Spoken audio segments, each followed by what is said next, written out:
Hi, welcome back to the channel. If you're new here, my name is Lily and I talk about activating the potential of wealth that is already in you. In this series, we're going to be talking about making money, building wealth through freelance writing.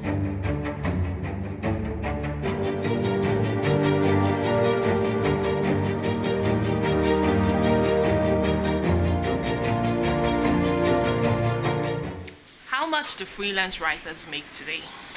So the general idea out there is that freelance writers do not make a lot of money.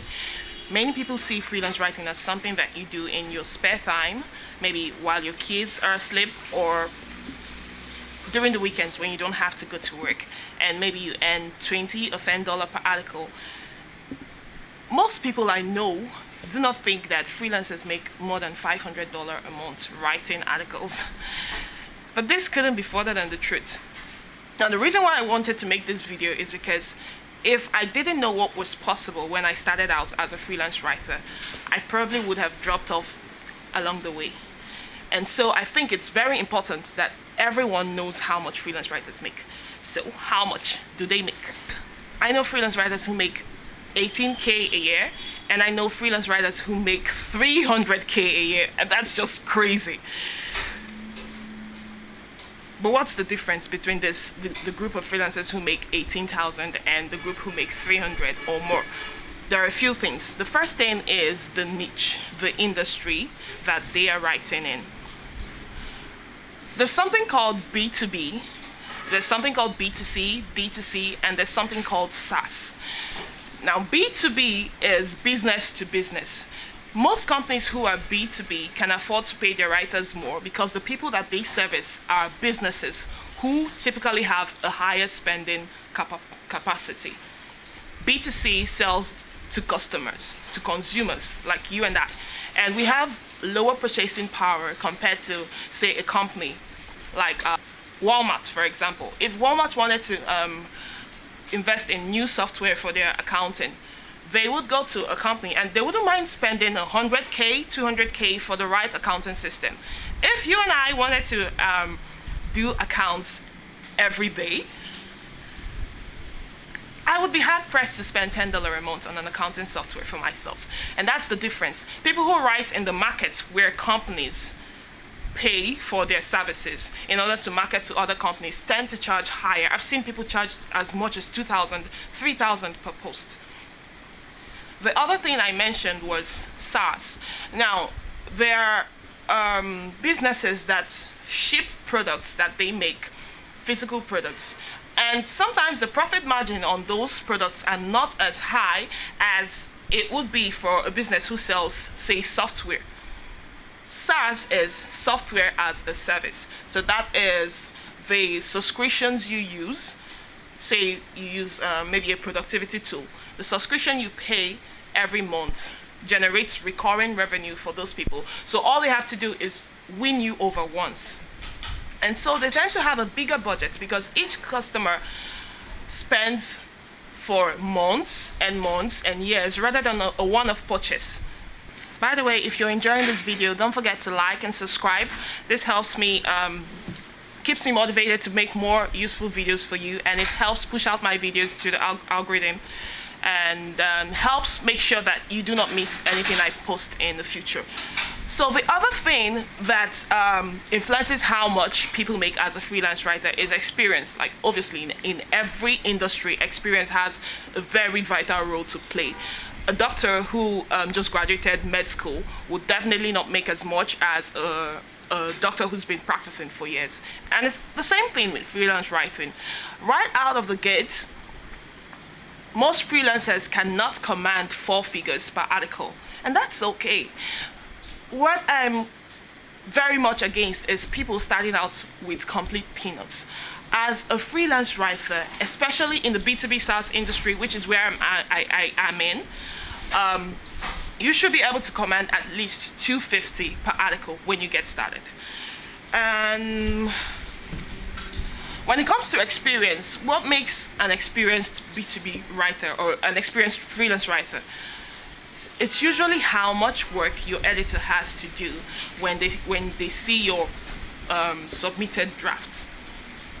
That means, and this is going to come as a shock to many people, but what you learned about writing in school does not apply in writing online. And so you could have been the best English student in your class. You could have scored so high on your English test, and you could have been the best writer, your teacher's favorite writer as a student. But in the online writing world, you're going to receive a shocker. That's just what it is. There's a way that we write online that tends to focus more on clarity, focus more on being able to convey your thoughts in a logical and structured manner, using words that are not as, in English language, you'd probably get high scores for using some words that people would have to go to the dictionary to find. But in online writing, those words will actually get you dinged by your editor. So one of the things that experienced writers have is the ability to distill hard to understand things in a very easy way that even a 5-year-old can understand it. And so how long your editor spends editing your article, it's not a matter of how many years you've been in the industry. It's about how easy it is for your editor to edit your article. And do subscribe to the channel, because I'll be bringing up so many videos about how to write clearly if freelance writing is what you want to do, so that you can command those high rates we're talking about. The second thing, and this is really important, is SEO skills. The reason why companies pay writers is because they want the content that they create for them to show up on search, to show up in Google, so that when someone goes and searches for something, that company's article comes up first and people buy from them. And the reason why a company can show up in search, an article you write can show up in search, is because you've done something called search engine optimization. It's not as complicated as it sounds, actually. It's just there are rules to writing for search engines, because search engines are robots and they don't think like humans do. And so the way that they think, the way that they understand the written word that you've written and the code that you send to them when you write, that's an important skill that clients would pay for, because when you have results, when you can be able to show that you wrote a piece of content that ranks first page on search engine, clients will pay more for you. The next thing, I think this is probably the most important, is the mental conditioning that people have when it comes to pricing. I've seen really skilled writers who are so bloody damn skilled, charging peanuts, and it's all because they have this barrier in their mind towards pricing.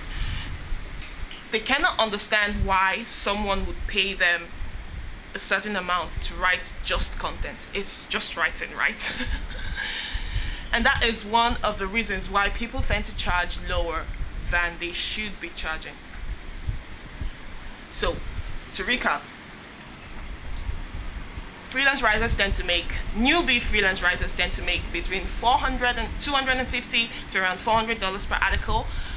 And the range that I've seen personally is that most people tend to make between $18,000 to $300,000 per year from freelance writing once they devote their time to it. The reasons that influence rates are their experience, SEO skills, mental conditioning, and these are just some of the reasons, but I feel these are the major ones. So credibility comes from SEO skills. You get results and you get the credibility that clients want. You have experience to know what editors want when they're editing your article, and so you're able to put out copy that is clean and clear and communicates value to the reader. And you've been able to go past the mental barrier to understand that if you charge a company $2K, even $10K for a piece of article, and that article makes them $100K in return, that they are winning much more than you are in the situation. So I have so many more videos about this freelance writing coming up. You can check me out on lilyubarja at lilyubarja.com. I'm a freelance writer myself. This is what I do, and I'll be teaching everything I know about freelance writing, getting started and doing more in the next couple of videos. So do make sure to like, to subscribe, and comment below to let me know what you want to learn next. See ya!